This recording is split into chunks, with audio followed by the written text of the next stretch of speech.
Radio city podcast. Internet का जमाना है। अब जिंदगी दिनों में नहीं एमबीज में गिनी जाती है। 4 MB की एक अच्छी सी सेल्फी आपका दिन बना देती है। जिंदगी अब 4 दिनों की नहीं 4 MB की हो गई है। कभी सच लगने वाले झूठे किस्से तो कभी झूठ लगने वाली सच्ची कहानियां। 4 MB जिंदगी मेरे यानी संजल के साथ। नमस्कार हिंदुस्तान। शायर अब्दुल्ला जावेद साहब कहते हैं कि अश्क ढलते नहीं देखे जाते, दिल पिघलते नहीं देखे जाते। अश्क ढलते नहीं देखे जाते, दिल पिघलते नहीं देखे जाते। फूल दुश्मन के हों या अपने हों, फूल चलते हुए नहीं देखे जाते।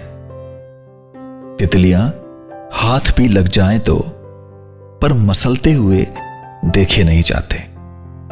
देख सकते हैं बदलता सब कुछ, देख सकते हैं बदलता हुआ सब कुछ, लेकिन दिल बदलते हुए देखे नहीं जाते। रेडियो सिटी पॉडकास्ट 4 MB जिंदगी सुन रहे हैं आप। मेरा नाम है संजल और आज की कहानी मुझे मिली है जयपुर से। जयपुर में एक मीडिया प्रोफेशनल है, नाम है अनुजा। अनुजा ने अपने फेसबुक वॉल पर यह पोस्ट लिखा है। मैंने देखा, पढ़ा, मुझे बहुत अच्छा लगा। और आप तो जानते हैं कि मेरी कोशिश है कि दुनिया में अगर कुछ भी अच्छा हो रहा है तो आप तक पहुंचना ही चाहिए। अनुजा जयपुर में रहती हैं। रोज एक रास्ते से गुजरती हैं।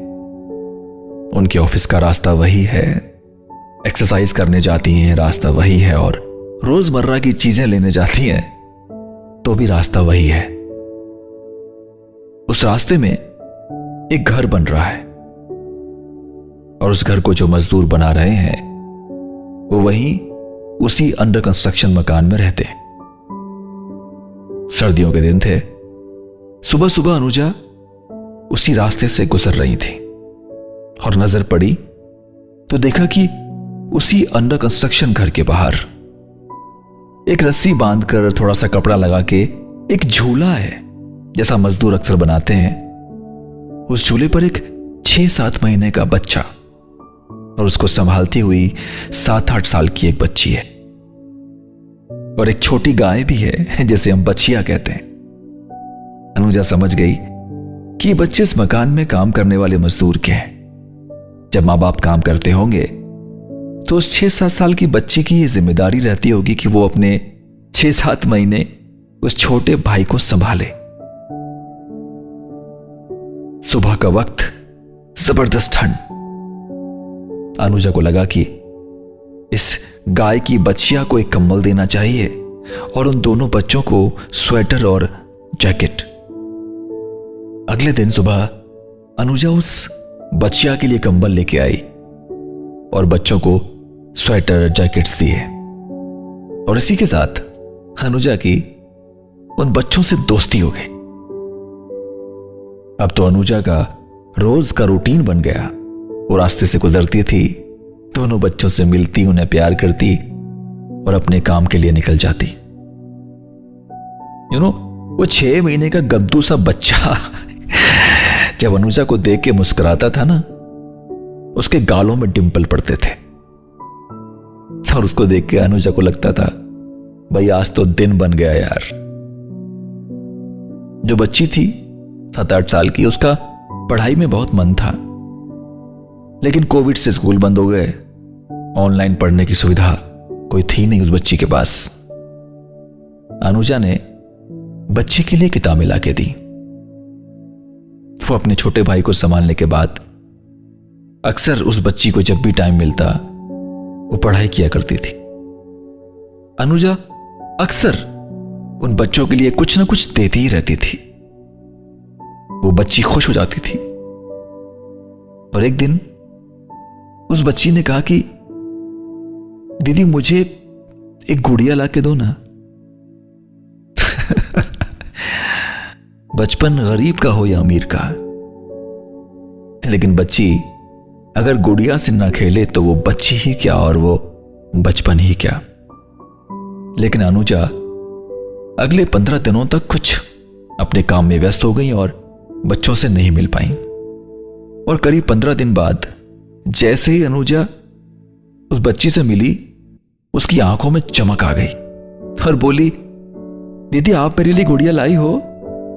और अनुजा ने उस बच्ची को एक गुड़िया दे दी।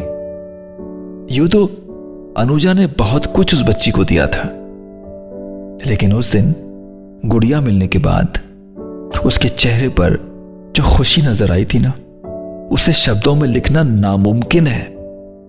उसे सिर्फ महसूस किया जा सकता है। आई नो ये खिलौने वाली गुड़िया देना कोई बहुत बड़ी बात नहीं है, लेकिन आप इसके पीछे के इमोशन को समझिए, उस मासूम बच्ची के चेहरे की खुशी को समझिए। उस वक्त उस बच्ची के लिए वो गुड़िया नहीं, उसके लिए उसकी पूरी दुनिया थी। क्योंकि बचपन तो बचपन ही है ना। ये कहानी बड़ी छोटी सी थी और इस कहानी में कुछ बहुत बड़ा नहीं था, लेकिन कोशिश करना कि आप उस इमोशन को महसूस कर सको और ये समझ सको कि छोटी छोटी चीजें करके आप किसी मासूम के चेहरे पर कितनी बड़ी बड़ी मुस्कान ला सकते हैं। और मालूम खास बात क्या है? खास बात यह है कि ये सब करके जो खुशी आपको मिलती है ना, मैं आपको लिख के देता हूं, वो आप करोड़ों अरबों रुपयों में भी नहीं खरीद सकते। अनुजा के लिए मैं कहूंगा, अरे जियो अनुजा, खूब जियो और अपने बड़े से दिल में ये छोटी सी इंसानियत की लौ हमेशा जगाए रखना, क्योंकि इस दुनिया को जिंदा रखने के लिए इसकी बहुत जरूरत है। रेडियो सिटी पॉडकास्ट 4 MB जिंदगी का यह एपिसोड आपको कैसा लगा और मैं जो कहना चाह रहा हूं वो आप तक पहुंचा कि नहीं, मुझे ईमेल करके जरूर बताइए। ईमेल आईडी है podcast podcast@myradiocity.com। सब्जेक्ट लाइन में जरूर लिखिए 4 MB जिंदगी। मेरा नाम है संजल, SANJL संजल। फिर मिलूंगा लेकर एक नई दास्तान। शुक्रिया हिंदुस्तान। Radio city podcast.